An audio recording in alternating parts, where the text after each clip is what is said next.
যখন এই কালামের তাফসীর করতে যায় অথবা ব্যাখ্যা করতে যায়, তো ব্যাখ্যা করতে করতে আমরা ব্যাখ্যা করেছি অথবা ব্যাখ্যা পড়েছি, সকল ব্যাখ্যা শুরু হয়ে গেছে আলিফ লাম মিম যালিকাল কিতাব, ইহা এমন কিতাব লা রাইবা ফীহি, কোনো ভুল নাই, কোনো সংশয় নাই, হুদাল লিল মুত্তাকিন, মুত্তাকিনদের জন্য, আল্লাযীনা ইউনফিকুন, যারা আল্লাহর রাস্তায় ব্যয় করবে তাদের সম্পদ থেকে, আল্লাযীনা ইউনফিকুন, অথবা অন্য সূরার ভিতরে লক্ষ্য করেন ইয়া আইয়ুহান নাস উ'বুদু রাব্বাকুম, তোমাদের রব তোমাদেরকে সৃষ্টি করেছেন ইবাদত করার উদ্দেশ্যে। প্রত্যেকটা শব্দের অথবা প্রত্যেকটা লফজের তরজমা তাহকিক আমরা করতে পারি, কিন্তু এই কালাম এমন একটা কালাম যে কালামের ভিতরে কিছু কিছু শব্দ এমন আছে যে শব্দের তাহকিকের ক্ষেত্রে, তরজমার ক্ষেত্রে সকল মুফাসসিররা অথবা সকল আলেম ব্যাখ্যা করতে গিয়ে শুরুতেই যখন আসে আলিফ লাম মিম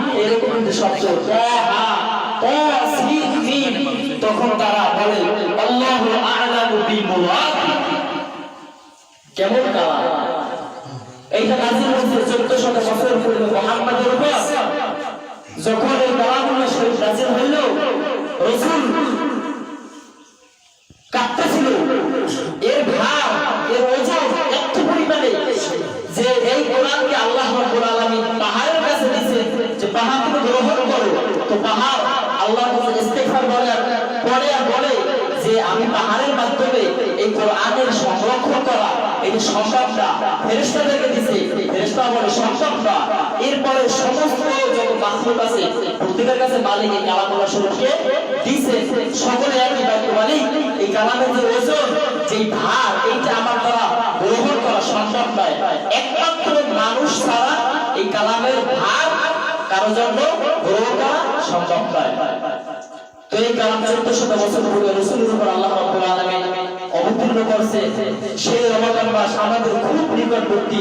তো এই কালামের মুহাব্বত, এই কালামের মায়া, এই কালামের ভালোবাসা যদি ভিতরে থাকে তো আশা করা যায় এর বিনিময় হইল আল্লাহ রাব্বুল আলামিন ময়দানে মাহশারে আপনাকে আমাকে নাজাত দেবে। আমি তো বলি কিয়ামতের ময়দানে একটা নেকের মাধ্যমে মানুষ জান্নাতে যাবে, আবার একটা নেকের কারণে মানুষ জাহান্নামে যাবে। এই জন্য খুব সাবধান, নেক দিলে কোনো মুক্তির রাস্তা নেই। এই পবিত্র কালাম, স্বচ্ছ কালাম, আমরা অনেকেই আছি আজ পর্যন্ত এই কালামটাকে আমরা বুকে ধারণ করার ক্ষমতা রাখি না, অথবা এই সাহস আমাদের হয় না যে পবিত্র কালামটাকে বুকে লাগাই, অথবা চুমা খাই, অথবা এরকম মেলে সুন্দর করে তেলাওয়াত করি তাআলা মাআদাল্লাহ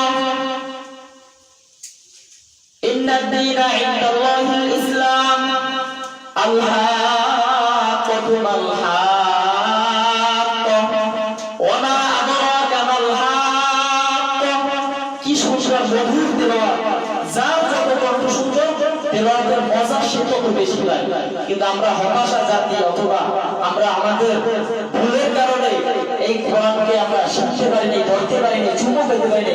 যদি আমি জিজ্ঞাসা করি আপনাদেরকে যে সারা জীবনের ভিতর এই কোরআনকে কি জীবনে একবার বুকের সাথে লাগাইছে, এমনও বান্দা পাওয়া যাবে যে সারা জীবনের ভিতর আমরা এই কোরআনটাকে দুই হাত দিয়ে ধইরা একদিন দেখি নাই যে আসলে জিনিসটা কি। আল্লাহ আমাদের উপর নাযিল করলেন মুহাম্মদের উপর, এইটা আমরা কখনো এমন আছি এইটা আমরা বলি নাই, কিন্তু নারীটা আমাদের জন্য ভুল, আমরা করতে পারি নাই, এই এক ভুল। কিন্তু আমরা যদি এটাকে বুকে লাগাই, চুমো খাই, তো এর বিনিময় আমাদেরকে নাজাত দেবে। যেমনিভাবে দেখেন আমাদের রাসূল আমাদেরকে মুসলমানি ভাষা শিখিয়েছে, এই মুসলমানি ভাষা শিখাইতে যাইয়া আল্লাহ রাসূল মৃত্যুর পূর্বে তার চাচাতো ভাই ফজল ইবনে আব্বাসকে, তাইকে বলে আব্দুল্লাহ ইবনে আব্বাসের ছোট ভাই ফজল ইবনে আব্বাস, আব্বাসকে তাইকে বলে আমার চাচাতো ভাই আমার বিদায়ের সময় হয়ে গেছে, তো একটু মদিনাবাসীকে আমার কাছে ডাকো, দীর্ঘদিন ছিলাম তো তাদের কাছে, যদি কোনো ভুল আমার হয়ে যায় আমি একটু ক্ষমা চাইয়ে দিই।